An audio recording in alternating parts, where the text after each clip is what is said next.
I'm Correspondent Erika Diggs, and I am sitting with the amazing Jadah Robinson.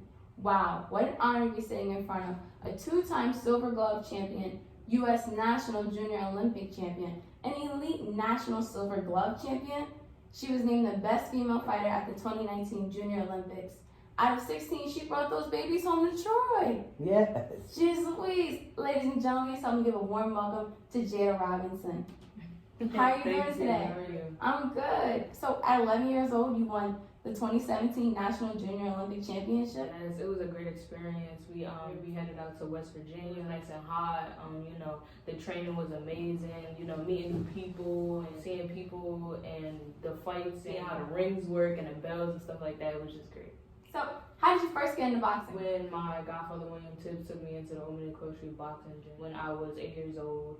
He took me in there, and I was seeing everybody, in the bag and sparring, jump roping, shadow boxing, and I felt like I wanted to do it. So I tried to start that day, and he was like, "No," and I'm like, "Well, why? What's up?" And then that's when the next day he took me in. A private, I was taught like in the corner somewhere by myself with a coach. He taught me the basics of scores, and they were like, "Yo, like she's learning this like really fast," and I'm like, "Cause I want to do it, What was that experience like? It was a great experience. At the time, it was me and like 3 other boxers in the gym. It was great though, like just me being by myself with my goddad and then the coach, and me having that contact with him, as in like I don't have to worry about if he was training somebody else and training me. It was just me and him. It was a way of learning.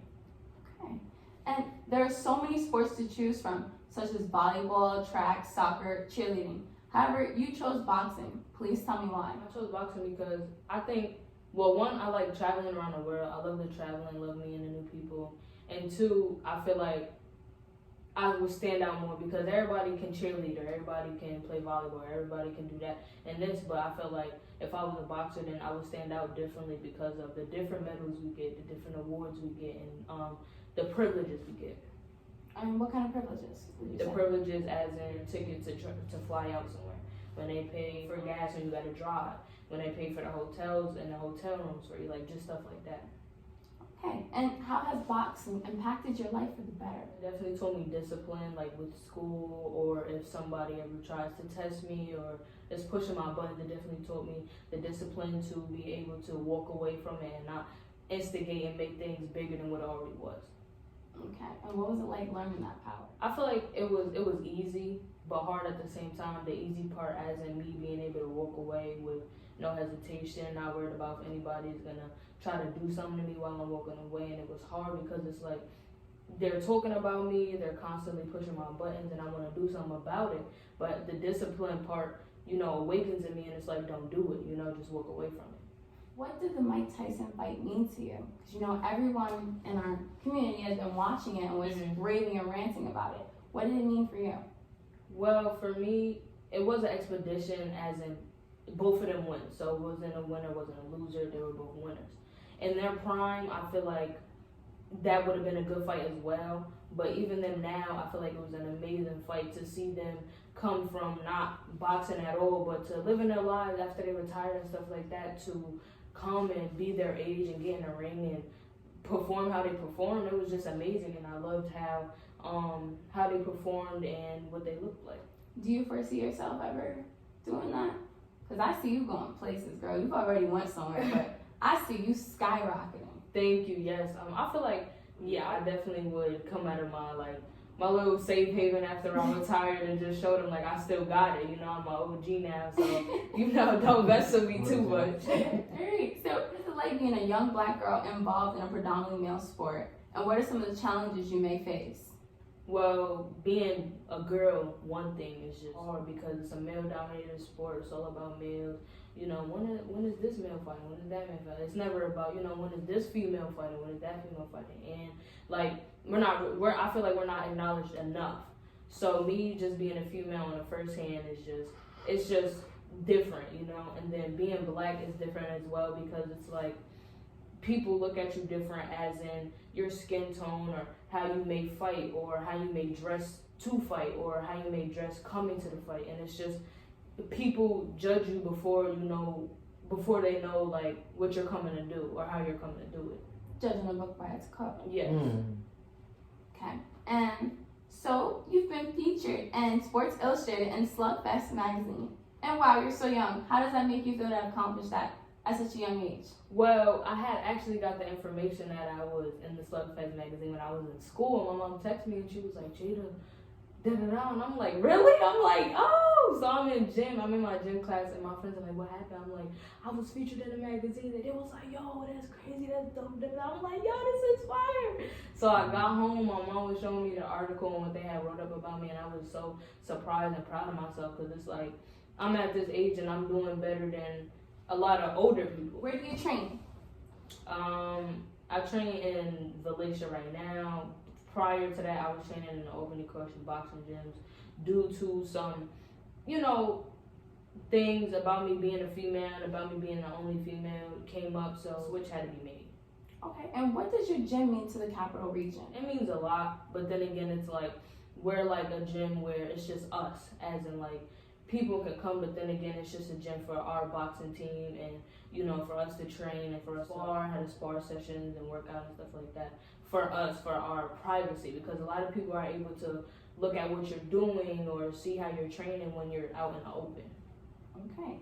And so you said your gym means something to you in the Yes. Capital Region, but I hear it's the only free gym that you can spar at.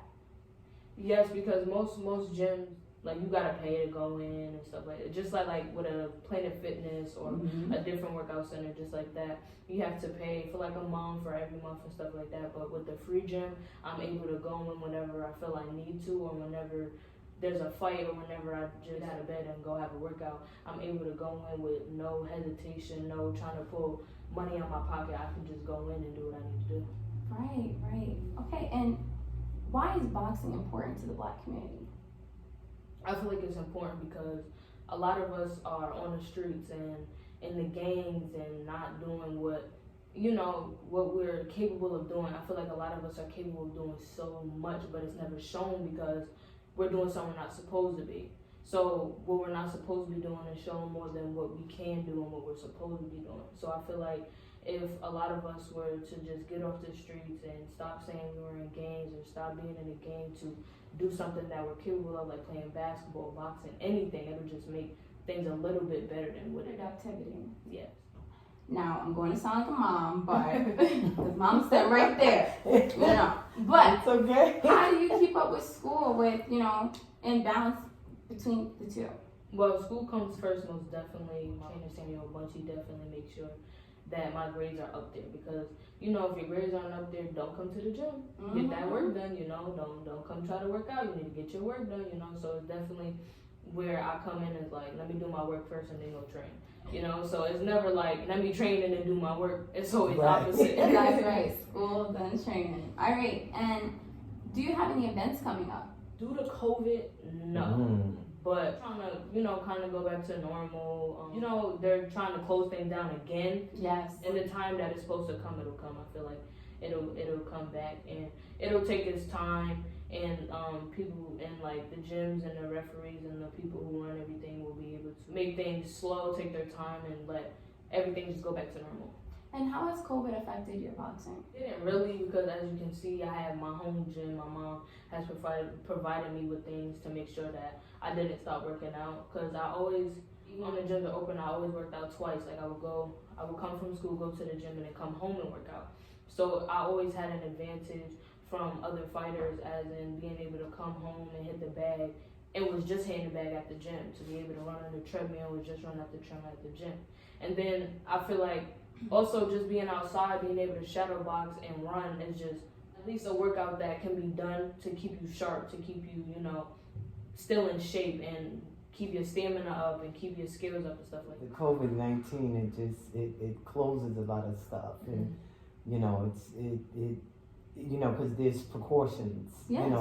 and so the mask, the this, the that, and having to make sure she's running in an area where there's not a lot of people, and then having to make sure that she's actually running, which is big, because when you don't have access to the gyms, because Cuomo has all the gyms shut down now, it's challenging. And one of the things that I tell her about challenges is that we figure out how to get around them. Come on But now with it. don't get stuck. Yes. Whatever you do, don't ever let anything prevent you from making the accomplishment that you have a passion for. You have a passion to get in the ring. You know what it takes to even be in the ring. So although COVID is here, you got to do something to maintain. Because they're going to call it back. Yes. Boxing is coming back. Yes. Yes. I have a little sister who runs track, and I totally understand that. She's like in this zone where, no, until they tell me a date, no, girl, you need to go No, get we want to running. feel. Right, we need to get on the track somewhere. Or a hill. Yes, and we live on in the woods, so you know she can run anytime. That's right. You know, but COVID has affected children in a different kind of way. Mm-hmm. So,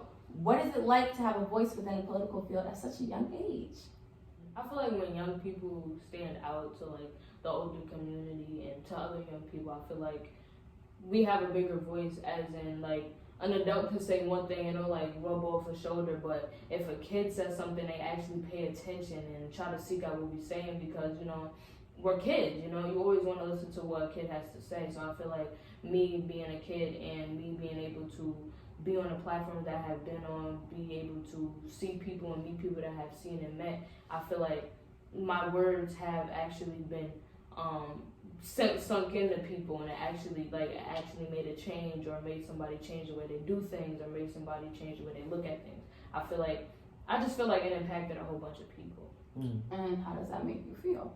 It makes me feel good, because I know if I'm doing this now, as I get older and as things get better, my voice will be even bigger than it already is. I feel like it'll be not just in the 518, but all around the world. People will see it all around the world, and they'll just be like, I'm gonna listen to what she said. Do you believe you use your platform to its full advantage?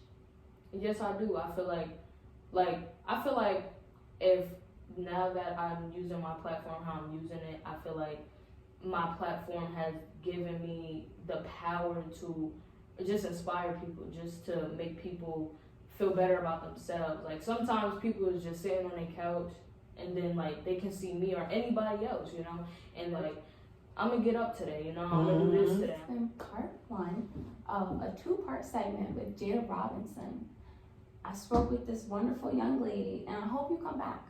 I will. All right. Well, this has been HM Correspondent Erika Diggs for the Media Sanctuary, and I spoke with Jadah Robinson. Thank you so much. Thank you.